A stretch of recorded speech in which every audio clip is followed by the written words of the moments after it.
رات کے وقت آیت الکرسی پڑھنے سے کیا ہوتا ہے؟ رات کے وقت آیت الکرسی پڑھنے کی فضیلت جان کر آپ حیران رہ جائیں گے اور آپ کبھی بھی رات کو آیت الکرسی پڑھنا نہیں بھولیں گے۔ بسم اللہ الرحمن الرحیم۔ ناظرین، ہر مسلمان کے لیے یہ ضروری ہے کہ سوتے وقت اللہ کا نام پڑھ کر سوئے، اور جب ہم قرآن پاک کی سب سے طاقتور آیت یعنی آیت الکرسی پڑھ کر سوتے ہیں تو اللہ ہماری حفاظت کے لیے ایک فرشتہ بھیجتا ہے جو برے خوابوں اور تمام برائی سے پوری رات ہماری حفاظت کرتا ہے، اور ہم پوری رات اللہ تعالیٰ کی حفاظت میں سکون کی نیند سوتے ہیں۔ قرآن پاک کا ہر ایک لفظ ایک معجزہ اور تمام انسانیت کے لیے ہدایت کا راستہ ہے، لیکن قرآن میں کچھ آیات ایسی بھی ہیں جو اپنے اندر موجود خصوصیات کی وجہ سے ایک اہم مقام رکھتی ہیں، اور قرآن میں آیت الکرسی کو وہ مقام حاصل ہے جس میں اللہ کی وحدانیت کا بہترین خلاصہ موجود ہے، اور جس کی بنا پر یہ آیت قرآن کی سب سے بڑی اور سب سے اہم آیت تسلیم کی جاتی ہے۔ حضرت علی رضی اللہ تعالیٰ عنہ نے فرمایا کہ قرآن کی سردار آیت آیت الکرسی ہے۔ جب ہم اس آیت میں موجود مقصد کو تلاش کرتے ہیں تو ہمیں معلوم ہوتا ہے کہ اللہ نے ہم پر کتنی نعمتیں نازل کی ہیں، تو ہمیں اللہ تعالیٰ کے سامنے سجدہ کر کے اس کا شکر ادا کرنا چاہیے۔ لیکن بعض دفعہ ہم اپنی مصروف زندگیوں میں اتنا کھو جاتے ہیں کہ ہم اپنے ارد گرد اللہ تعالیٰ کی نعمتوں کو نظر انداز کر دیتے ہیں، لیکن کہیں نہ کہیں ہمیں ہمارے ناشکر دل کے اندر یہ خالی پن محسوس ہونے لگتا ہے کہ ہم جو بھی کچھ کر رہے ہیں یہ اللہ تعالیٰ کے حکم اور فضل کے بغیر ممکن نہیں، تو ہم اس کا شکر کیوں نہیں ادا کرتے؟ اگر کہیں یہ نعمتیں اللہ تعالیٰ ہم سے واپس لے لے تو تب ہمارا کیا حال ہوگا؟ یہ سوال جب کسی کے ذہن میں آتا ہے تو اللہ کی ان تمام نعمتوں کا شکر گزار بن جاتا ہے۔ جب ہم آیت الکرسی پڑھتے ہیں تو ہم اللہ کی عظمت کو تسلیم کرتے ہیں، اور جب ہم آخر میں یہ پڑھتے ہیں وَهُوَ الْعَلِيُّ الْعَظِيمُ یعنی اور وہی ہے سب سے بلند عظمت والا، تو ہم اس کی عظیم طاقت کا شکر ادا کرتے ہیں۔ اور جب ہم ہر نماز کے آخر میں آیت الکرسی پڑھتے ہیں تو اللہ ہمارے دلوں کو اپنی نعمتوں اور شکر سے بھر دیتا ہے۔ حدیث پاک میں آیت الکرسی کو قرآن کی سب سے افضل آیت قرار دیا گیا۔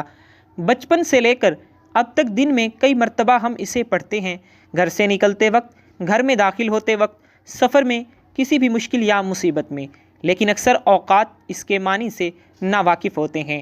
حدیث پاک کے مطابق ہر فرض نماز کے بعد اسے پڑھنے سے جنت میں داخلے کی ضمانت ہے۔ جو شخص اسے صبح پڑھے شام تک اللہ تعالیٰ کی حفاظت میں رہتا ہے، اور شام کو پڑھنے والا صبح تک حفاظت الہی میں رہتا ہے۔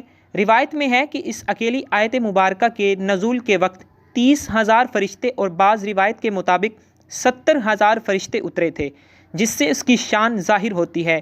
حدیث پاک میں ہے کہ نبی صلی اللہ علیہ وآلہ وسلم نے فرمایا، معراج کی رات مجھے 3 نور دکھائی دیے۔ پوچھنے پر پتہ چلا کہ ایک آیت الکرسی، دوسرا سورہ یاسین اور تیسرا سورہ کوثر کا نور ہے۔ میں نے جب آیت الکرسی کے متعلق سوال کیا تو اللہ تعالیٰ نے فرمایا، جو اس کا پڑھنے والا ہوگا میری زیارت ضرور کرے گا، پھر اس نے ایک ہی بار اس کی تلاوت کیوں نہ کی ہو۔ حضرت علی رضی اللہ تعالیٰ عنہ سے مروی ہے کہ نبی کریم صلی اللہ علیہ وآلہ وسلم نے فرمایا، جس نے آیت الکرسی اپنے گھر میں تلاوت کی تو 30 دن تک اس کے گھر میں شیطان نہیں آ سکتا، اور 40 دن تک جادوگر کا جادو اثر انداز نہیں ہو سکتا۔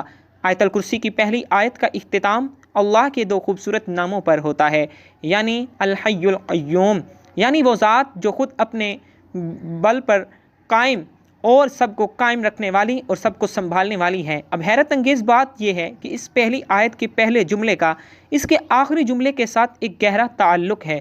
اس آیت کے آخری جملے میں پھر سے اللہ تعالیٰ کے 2 نام آئے ہیں جو اس طرح ہیں، اور وہی ہے سب سے بلند عظمت والا۔